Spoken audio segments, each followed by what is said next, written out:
नमस्कार, आँखेझ्यालमा स्वागत छ। आज हामी वन्यजन्तु सप्ताह र होमस्टेको बारेमा कुराकानी गर्नेछौँ। नेपालमा हरेक वर्ष वैशाख पहिलो साता वन्यजन्तु सप्ताह मनाउने गरिन्छ। यस वर्ष पनि विभिन्न कार्यक्रम गरी यो दिवस मनाइएको छ। नारायण खड्काले तयार पारेको एक रिपोर्ट।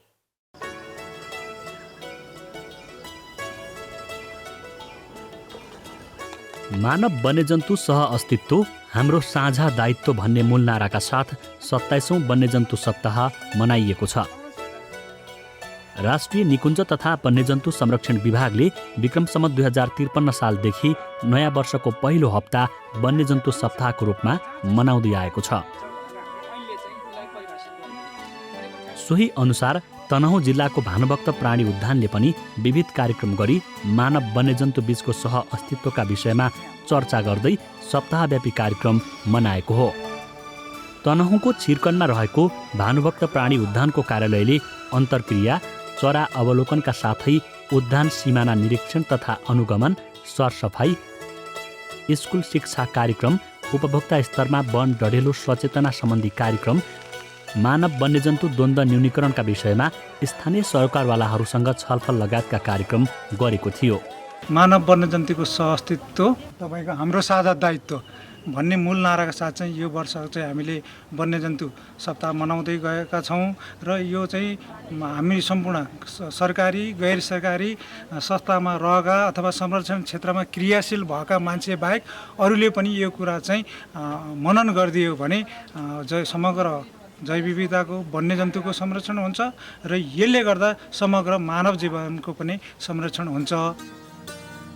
मानव वन्यजन्तु बीचको सह अस्तित्व कायम गर्न नसक्दा पछिल्लो समय मानव वन्यजन्तु बीच द्वन्द्व बढ्दै गएको छ।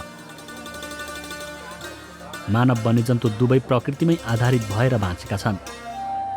दुवैलाई वासस्थान तथा आहारा पनि आवश्यक भएकाले सह अस्तित्वलाई स्वीकार गरी वातावरण र वन्यजन्तु मैत्री क्रियाकलाप आजको आवश्यकता भएको सरकारवालाहरूको भनाइ छ। वासस्थानका साथै आहारा नासिँदै जाँदा वन्यजन्तु मानव बस्तीसम्म आइपुग्दा द्वन्द्व बढ्दै गएको छ। मानव वन्यजन्तु बीचको द्वन्द्व न्यूनीकरणका लागि मानव समुदाय नै सचेत हुनुपर्ने उनीहरू बताउँछन्। हामीले ती वन्यजन्तुहरू जस्तो मृगको संरक्षण गर्यो भने भोलि मानव बस्तीसम्म चाहिँ बाघ चाहिँ आउने स्थिति रहँदैन, चितुवा आउने स्थिति रहँदैन। उसको चाहिँ एउटा आहारा हो मृग भनेको, त्यो बाघको आहारा हो। र अहिले हामीले के देखिरहेको छौँ भन्दा बाँदरले चाहिँ सबै गाउँघरहरू आतङ्कित गरेको अवस्था छ। त्यो किन आतङ्कित गर्यो भन्दाखेरि उसको आहारा वनमा छैन, खानेकुरा वनमा छैन र चाहिँ घर घरमा गाउँ गाउँमा प्रवेश गर्यो। यस्ता विषयले पनि यो सन्तुलनलाई चाहिँ कसरी चाहिँ मानवको संरक्षणकै लागि वन्यजन्तु रहेछन् भन्ने कुराहरू सामान्य उदाहरणको रूपमा चाहिँ मैले यहाँलाई चाहिँ अनुरोध गरेँ। तनहुँमा विगत 4 वर्ष यता मात्र मानव र चितुवाबीच बढेको द्वन्द्वका कारण 11 जना बालबालिकाको ज्यान गएको छ भने दर्जनभन्दा बढी व्यक्ति घाइते भएका छन्। त्यसै गरी सोही अवधिमा करिब 15वटा चितुवा मृत अवस्थामा भेटिएका थिए भने 12वटा चितुवालाई सुरक्षित रूपमा नियन्त्रणमा लिई स्थानान्तरण गरिएको डिभिजन वन कार्यालय तनहुँले जनाएको छ। वन्यजन्तु पीडित परिवारलाई करिब 1.5 करोड बढी राज्यले राहत समेत वितरण गर्नु परेको छ भने बाली र पशुधनको क्षति पनि ठुलै भएको छ। जहाँ डिस्टर्ब हुन्छ जस्तो मानव बस्तीमा आउने अनि वन्यबाली खाइदिने, तपाईँको चाहिँ मानवलाई नै घाइते बनाइदिने र मानवीय क्षति नै गर्ने चाहिँ गरेको उदाहरणहरू प्रत्येक वर्षका रेकर्डहरूले चाहिँ हामीले चाहिँ बढ्दै गएको देखिएको छ।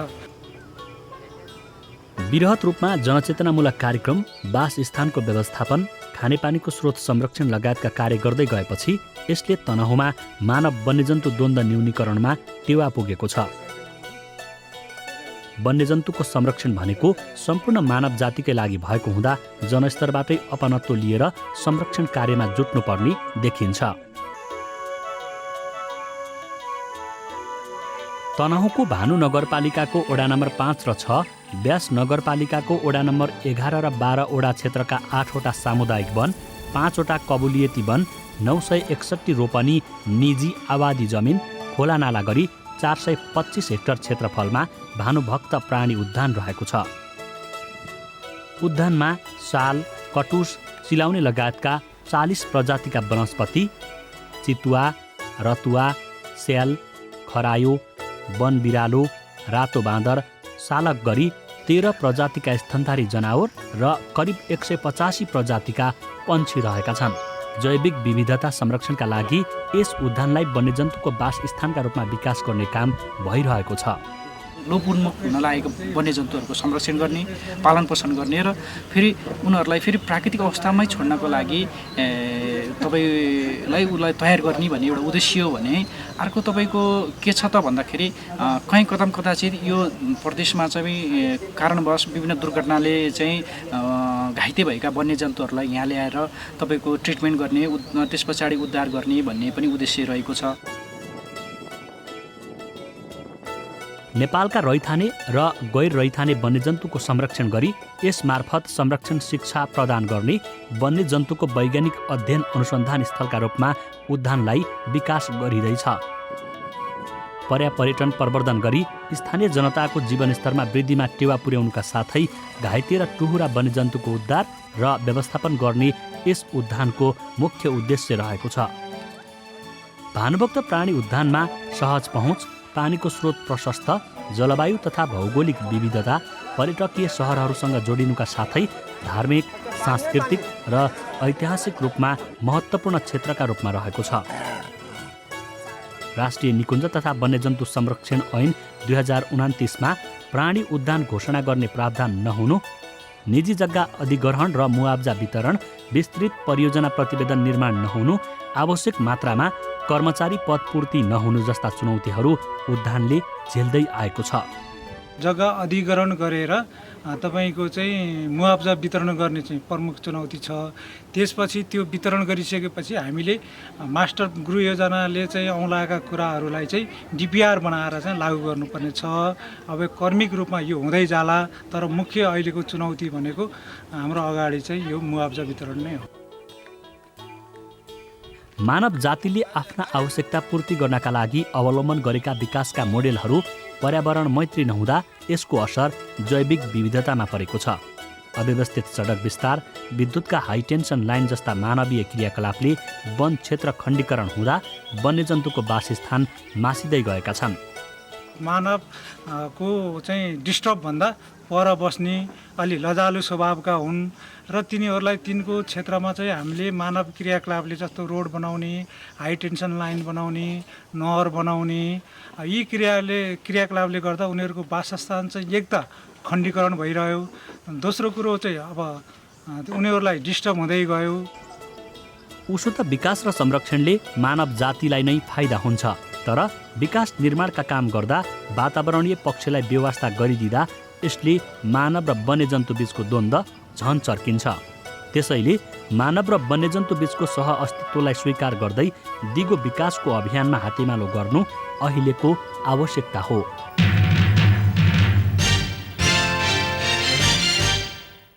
होमस्टे अर्थात् घर आवास नेपालको ग्रामीण पर्यटनको मुख्य आधार हो। यही कुरा बुझेपछि उदयपुरको बेलका नगरपालिका वडा नम्बर 1 का स्थानीय बासिन्दाहरूले तपेश्वरी मध्यवर्ती सामुदायिक होमस्टे सञ्चालनमा ल्याएका छन्।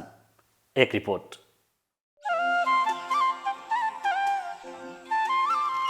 उदयपुरको बेलका नगरपालिका वडा नम्बर 1 प्रगति नगर कोसीटप्पु वन्यजन्तु आरक्षको मध्यवर्ती क्षेत्रमा अवस्थित छ।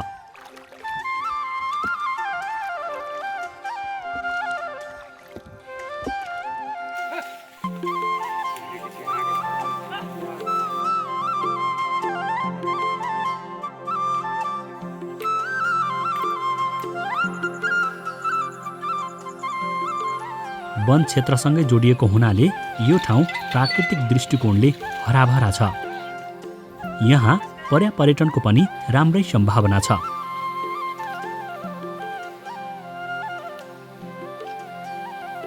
पछिल्लो समय यहाँ घर आवास तथा होमस्टे सेवा सञ्चालनमा आएको छ।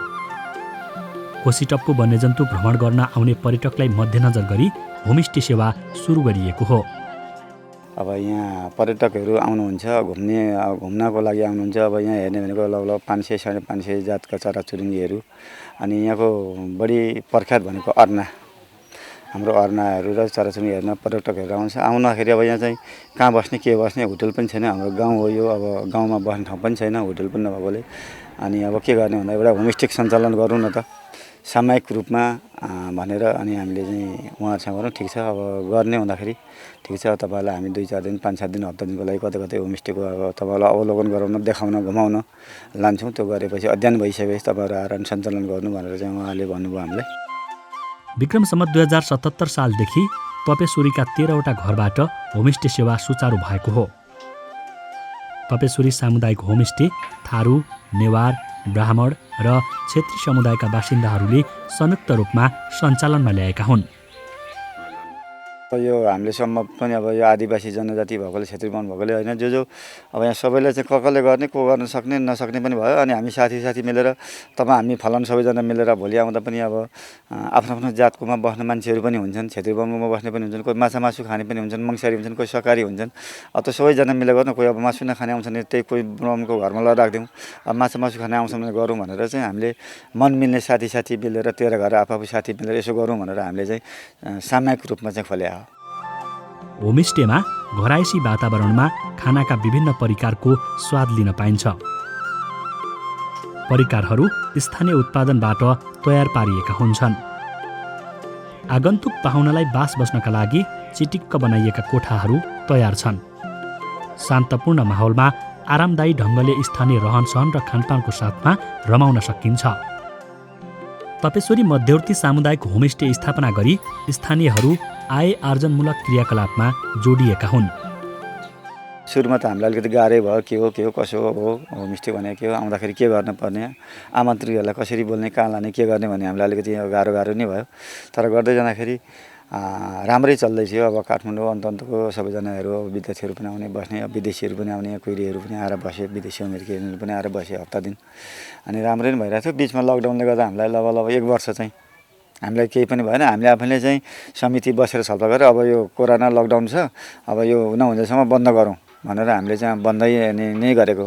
अनि फेरि अब कोरोना अलिक यो साम्य भएपछि होइन ठिक छ, अब पर्यटकहरू आउनु थाल्नुभयो, अनि फेरि सुरु गरौँ भनेर सञ्चालन गरौँ। हामीलाई अब राम्रै नै छ। नेपालका थुप्रै ठाउँमा सञ्चालित घर आवास अर्थात् होमस्टे सेवाले स्थानीय बासिन्दाको जीविकोपार्जनमा सहयोग पुर्याइरहेको छ। यसले ग्रामीण पर्यटनको आधार समेत तयार पारिदिएको छ। तपेश्वरी मध्यवर्ती सामुदायिक होमस्टे पनि यसैको एक ज्वलन्त उदाहरण हो। त्यसैले स्थानीय स्तरमा भएका प्राकृतिक स्रोतको उचित ढङ्गले संरक्षण तथा सदुपयोग गरेको खण्डमा आर्थिक उन्नति हासिल गर्न सहयोग पुग्ने थियो कि?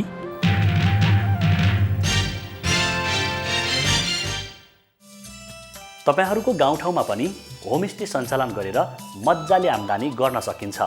तर यसका लागि भने प्राकृतिक स्रोतको दिगो व्यवस्थापन र संरक्षणमा ध्यान दिनै पर्छ। आँखीझ्याल फेसबुक र युट्युबमा पनि हेर्न सकिन्छ। हाकाहाकीonline.com मा आँखीझ्याल हेरी यसै मार्फत सुझाव तथा प्रतिक्रिया पनि पठाउन सकिन्छ। हवस् त, आजको आँखीझ्याल यति नै। अर्को साता फेरि आउनेछौँ। नमस्कार।